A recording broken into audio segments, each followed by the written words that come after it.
with a dub, 2 touchdown passes, no picks. Of his first 14 passes, literally no ball hit the ground, and incompletion was even caught. It was just caught out of bounds. Aaron Rodgers talks about building a winning culture. Take a listen. We're trying to change this whole attitude around here. You know, we're trying to build something special here, get these fans to believe in us. They've been tortured for a long time. So last year was obviously a tough year, but it's good to be back. It's good to be healthy. I love A-Rod. He's having a reality show, though. He gonna say, man, like a politician. Netflix series like coming out, man. Man, I will be honest, y'all. We all gonna watch it. Look, the facility was created for days like today because Aaron Rodgers, a superstar in the game of football, we have one of his former teammates on the show. You will not find that on any other show. So of everybody talking, pay attention to the man who will follow my voice. James, is Aaron Rodgers living up to Super Bowl expectations? Expectations. Yeah. Super Bowl expectations. Absolutely. Absolutely. I think Aaron Rodgers is living up to Super Bowl expectations, and he's getting better each week. You watch them against the Niners, all right, they struggled. Then you go out against the Titans, you play a little better. Then you go out against the Patriots, and you play a whole lot better. But not only that, I think they're finding out who they are, right? You're finding out you got a two-headed monster at running back. You're finding that out. You're finding out that you have 2 really good wide receivers in Mike Williams and Garrett Wilson. You are going to get Mike Williams going. Mike Williams coming off of ACL, he's starting to get a whole lot comfortable. So when you talk about Super Bowl expectations, I think the Jets are finding out who they are, putting this football in Aaron Rodgers' hands because Aaron Rodgers is like that, and then we're going to play some good defense. But what will really, really encourage me even more is if C.J. Mosley can stay healthy and stay on the football field. Please. And can we please find a way to get Hassan Reddick in the building? Come on, that will make me feel a whole lot more comfortable. But Super Bowl expectations, I wanted to see Aaron Rodgers move a little bit. I wanted to see Aaron Rodgers throw this ball and look like the old Aaron Rodgers off the Achilles, and he's showing me that. And my expectations haven't changed because last year, my expectations was if Aaron Rodgers is healthy, they have a chance to go to the Super Bowl. Super Bowl expectations. This year, he's healthy. That has not changed. I think that is all still in front of the Jets, but they do need to get Hassan Reddick back badly. Very, very badly. Do we think that they actually have Super Bowl expectations? 1,000%. You do? They should. Do you? They should. Why not? They should. I just don't think it's a good enough roster, to be honest with you. What? Oh, the roster? Yeah. We gonna get there, Chase. We gonna cook. No, look. So no, I don't think he's living up to Super Bowl expectations because I didn't expect for them to get the Super Bowl. You can talk about anyone else that wants to, but you know what I'm more excited about, Colvin, get the sound ready, is that I'm pretty sure that Aaron Rodgers listens to the facility. Let's see what I said yesterday. He hasn't been good through 2 weeks, and I'm not saying he can't be good, but I got to see someone else other than Garrett Wilson and Breece Hall step up. I got to see Mike Williams. Yeah, he gonna be there. I got to see Allen Lazard. I got to see Allen, that rookie 20-year-old. Braylon Allen, that running back go. The best thing he did yesterday, spread the ball to 8 different players. He was watching the show and he heard me say that. He must have. Look, Mike Williams looked nice out there. We were texting about it on the side. He texted me, said that dude Chase tripping. Tyler Conklin, tight end, leading receiver, 5 catches, 93 yards. Braylon Allen, you like him, Shady, 11 carries, 55 yards, 3 catches, 14 touches. Allen Lazard, 3 catches for 40 yards and a touchdown. Yeah. Allen Lazard somehow has 3 touchdowns through 3 games. He had 3 in his previous 24. So that's the best thing this offense did. And what Rodgers was able to do, he just played the offense. We want to talk about Nathaniel Hackett, and I know we have mixed feelings about him as a play caller, and at the most part, like, it's Aaron Rodgers' OC.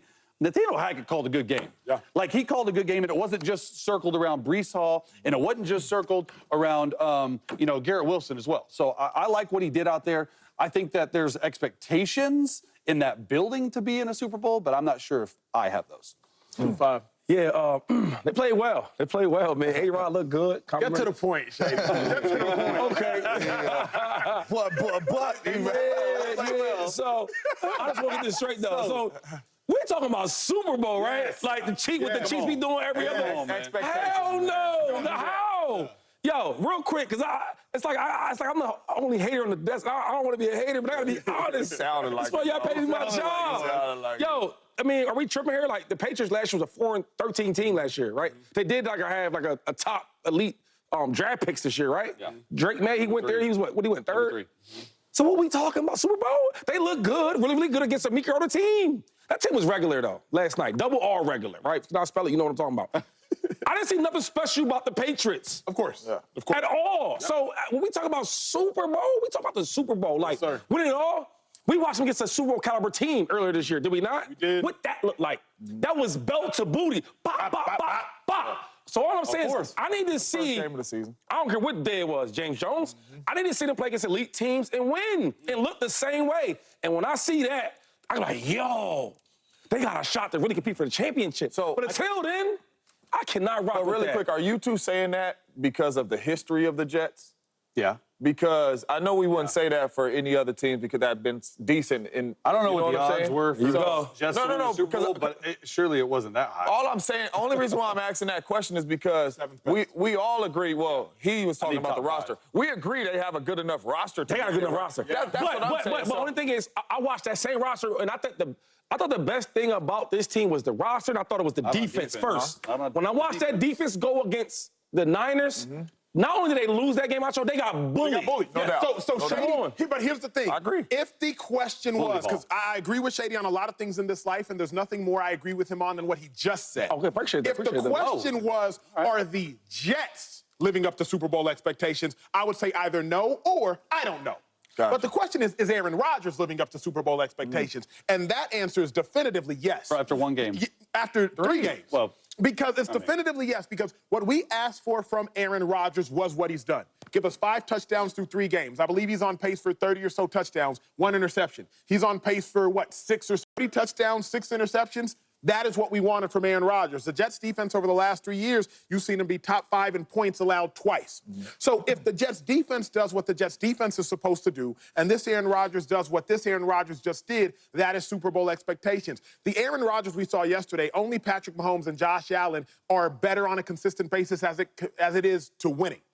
So if you give me the Jets defense that's supposed to be top 5 and that Aaron Rodgers, to me, that's Super Bowl. Shady, Rodgers did what you asked him to do all offseason. He did what you asked him to do the Jets are all gonna offseason. let you down. But what about when that Aaron Rodgers, he didn't do that against the Niners, though? He didn't have the opportunity to, in my opinion. Oh, but he. See, I keep saying it because they had the ball and all that, but he did. He didn't deliver every drive. Of course not. All right, so my thing is, I'm grading Aaron Rodgers, right? Not just every single game, but what he's done so far. So when I'm grading against the Titans, all 3 games. he looked good. He had right? 3 plays against the Titans that were great. When I'm grading against last night against the Patriots, I'm great. But then when I'm grading against the elite top competition, I didn't see that. That's all I'm saying. Does game 1 matter, Does game 1 matter, though? No You know Mike what I mean? Williams. But whatever. Hold up now. Am I wrong for that? No, not No, in you're its not. entirety. I think it's just a little context. I remember, we all know week 1. Remember, Shady, last year, Eagles played the Patriots week 1. Eagles won 25-20. It was a very mundane, boring game. And we didn't even talk about it when we won. No doubt. But we also didn't say they weren't living up to the Super Bowl expectations because it was a dub. Jalen Hurts found a way to get it done. The Eagles just have much more equity. To James's point, Jets have no equity. I mean, last year the Eagles started off 10-0, and we were sitting up here saying they're not playing the right football, but we never lost the Super Bowl expectations because they were finding ways to win. All I'm saying, week 1, the Niner game, what was the problem? Defense. Unequivocally, defense. That's all I'm Defense. But the offense, hold on, you're right. Yeah. But the offense didn't play the Niners like they played last night, correct? They didn't play up to that, but they had a couple drops on 3rd down. But Jay, that's part. Hold on. I know, but what I'm saying saying is pick and choose what we want to. I'm not saying that, but what I'm saying is offensively, it wasn't like the Niners bullied them, is what I'm saying, and they just played terrible. It was stuff that they could control. Some drop pass. Alan Lazard dropped the 3rd down. Garrett Wilson dropped the 3rd down. Brees Hall But that's football. So if I play you and I have a bad game and we lose, but I play you and have a good game, we win. That's part of the game. So let me ask you this real quick. So why the hell do we even do rankings? Why the hell do we even grade players and power rankings if it don't matter? If I could go out there and have 125 yards against the Denver Broncos, right? But I'll go out there and I have 150 yards against a top team. That matters more. It matters, but the only thing that I'm trying to get at you at is you basically saying that Aaron Rodgers played bad. Aaron Rodgers I didn't say he played bad. All I'm saying is that when I watched the Niners game, it didn't look like last night. That's what I'm saying. But he was on the sideline most of the game. But when he was in the game, game, when he was in the game, calling his plays, all that. it didn't look like that. You don't think it looked like that? I don't think it looked like that mobile-wise, but it looked like that, him throwing the ball in the pocket. They just dropped the ball. My man had 275 yards, man. He had 170 yards or something like 60 yards. What are we talking about? That's what I'm saying. It's all about context, though. It's all about context. It's all about context because, Shady, I get your point. Like, he looked not good against 49ers. He didn't play well. He didn't get a lot of chances. James, but I'm trying to make this point that offenses in the NFL, it takes them 3 to 4 to 5 weeks to find their identity. I don't think the Jets knew their identity in week one, so I don't necessarily judge Aaron Rodgers off what he did in week one. I judge what he did in week 3. Yeah. But really quick, though, what does not play good look like? Like, what did you see in the Niners game when the offense was on the field that Aaron Rodgers did not play good? I saw the exact opposite of what I saw last night. There you go. What? Him not getting out of the pocket, him not trusting his Achilles. He even said it. He said, I'm finally trusting it this game. Okay. So he looked like a completely different player because he had to get used to getting hit again. So you saying he played bad because he didn't move? Yeah. Oh, yeah. That's all Rodgers' game. You know that. But he stood in the pocket and was throwing. Yeah, I mean, there's drops and stuff, but I'm just saying it was not even close to the Aaron Rodgers we saw last night. Before we go to break, I got to do something because, again, in the facility every now and then you get unique opportunities, unique experiences. Aaron Rodgers threw a touchdown pass to Allen Lazard, and James Jones told me before the show, hey, Rodgers threw me that exact same pass in 2012 versus the Tennessee Titans. So for the sake of the viewer, I want y'all to get an opportunity to be privileged. Oh, this young JJ? This isn't James Jones. This is Aaron Rodgers. What you are going to see is really simply put kind of a